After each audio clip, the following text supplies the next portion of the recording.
Apakah sholat tahiyat awal dan akhir di sholat ketika membaca salawat Nabi dengan menggunakan Sayyidina Muhammad atau tidak menggunakan Sayyidina?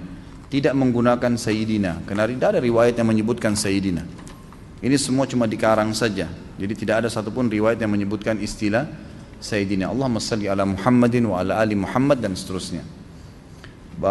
Dari riwayat Imam Ahmad dan Ibnu Majah bahwasanya ketika Nabi Ibrahim alaihissalam dilemparkan ke dalam api, mulailah semua hewan melata berusaha memadamkannya kecuali cicak yang justru meniupnya atau meniup api yang membakar Nabi Ibrahim alaihissalam. Diriwayatkan Abu Hurairah, barang siapa yang membunuh cicak dengan satu kali pukulan ditulis baginya 100 kebaikan, dan barang siapa yang membunuh pada pukulan atau bantingan yang kedua baginya lebih sedikit dari itu, dan barang siapa yang membunuhnya pada pukulan ketiga lebih sedikit daripada itu. Saya masih belum memahami hikmah perintah membunuh cicak. Bukankah cicak tidak membahayakan dan mengurangi populasi nyamuk? Bagaimana jika kita sudah mulai sholat berjamaah di masjid, ternyata baru menyadari ada kotoran cicak di dekat tempat sujud, sahkah sholatnya? Ini malam ini kemana-mana pertanyaannya nih. Ini masalah sumpah ya. Ini tanya masalah rumah tangga, tanya masalah sholat. Baiklah, malam terakhir. Hadis ini hadis sahih. Sama halnya kita bertanya, kenapa Allah ciptakan babi? Kalau tidak boleh dimakan, tidak usah diciptakan sekalian.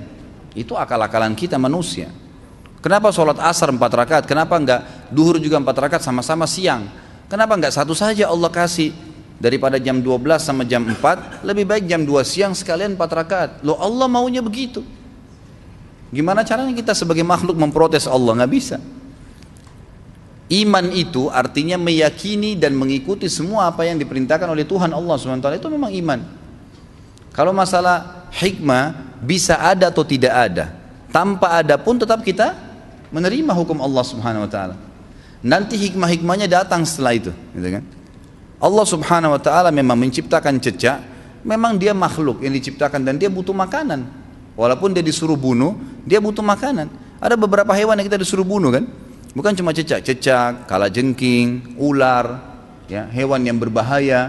Memang kita dianjurkan bunuh. Anjing yang berwarna hitam semuanya, ya, sebagaimana sabda Nabi SAW itu adalah jelmahan daripada syaitan, itu kan? Tapi semuanya hitam ya, semuanya, dan hanya anjing. Jangan lihat orang kulit hitam.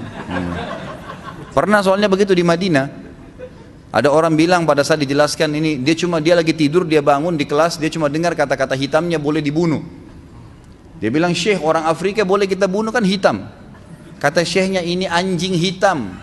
Nah, jangan salah faham. Jadi memang diperintahkan membunuh cecak, membunuh tikus, membunuh ular, kalajengking, itu perintah dari Allah SWT. Apa hikmahnya? Allahu a'lam. Jadi kan, saya terus terang secara pribadi belum mendapat hikmahnya, tapi sebagai orang yang beriman kita jalani. Kita jalani. Kalau satu waktu dengan berjalannya hidup kita dapat dengan ilmu teknologi canggih, ada hikmah-hikmah tertentu, ya alhamdulillah. Tapi tanpa itu pun tetap kita imani, gitu. Seperti itu. Kalau ada kotoran cecak, sesuatu yang kita tidak tahu memang dasarnya.